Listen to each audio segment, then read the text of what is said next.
let's see, to start off, let me just read you the Reuters caption, condensed a little bit.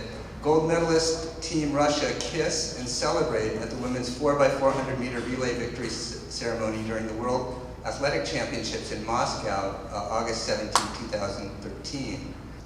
This was familiar, the picture's familiar to news consumers because Western online news sites ran the photo everywhere for at least, half a news cycle, with headlines. The one that Salon, Salon or Slate ran this photo, or I think actually a close-up of the two women, under the headlines, Russian athletes kiss on winner's podium to protest anti-gay law.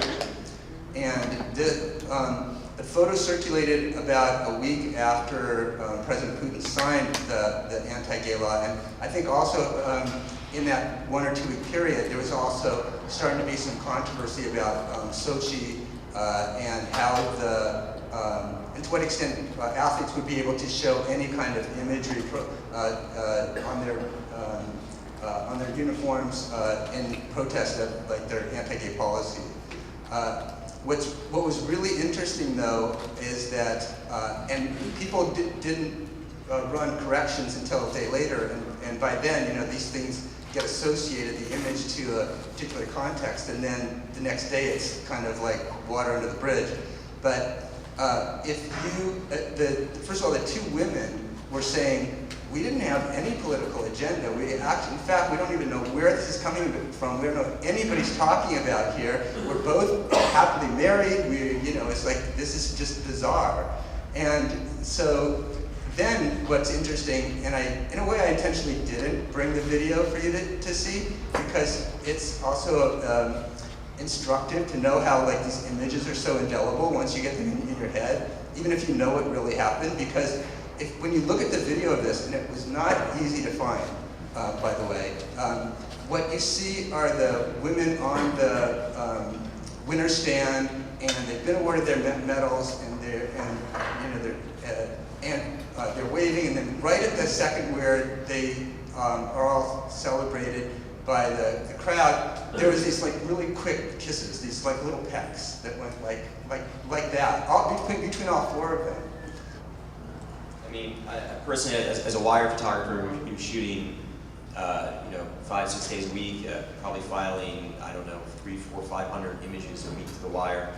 I Google search to see what's going where, and yeah, your photos, once you throw them out the window, they're in the big world, and they're always extremely, especially in today's media landscape, extremely vulnerable to misinterpretation. I'm sometimes shocked. I look at a photo and it's just totally taken out of context.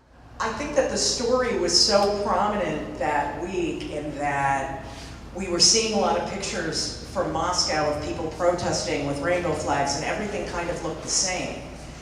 There wasn't anything that interesting to illustrate the stories with. So when an editor maybe saw this, they had this preconception, maybe the second they saw the photo, to say this is an illustration of people protesting for their rights. The caption didn't say that. So it's just some snap judgment, but then everybody runs with it. And then it becomes this iconic photo for the week of, wow, look at these two Russian athletes kissing. I know that the press was struggling to find images to represent gay love in Russia, because I got calls from people asking me if I knew anybody who had ever covered the story. And I'm not even in the business really anymore. So. But stretching things that way, I will, as an example, very quickly, it's a bit of an aside, but the fall of Iraq, April 9th, 2003. On Wednesday, the city fell. A picture ran in the New York Times showing an Iraqi kissing an American soldier. By Thursday, Iraq was on fire. It was pandemonium in the streets. Anarchy had erupted. At the time I was working at Newsweek, and they were forcing my hands for days to find a picture of an Iraqi kissing an American soldier. They wanted the cover of the magazine to say victory. It didn't matter that it was burning and that people were looting and they were shooting. It was all about showing this love of the American invading and winning. And I did eventually find one.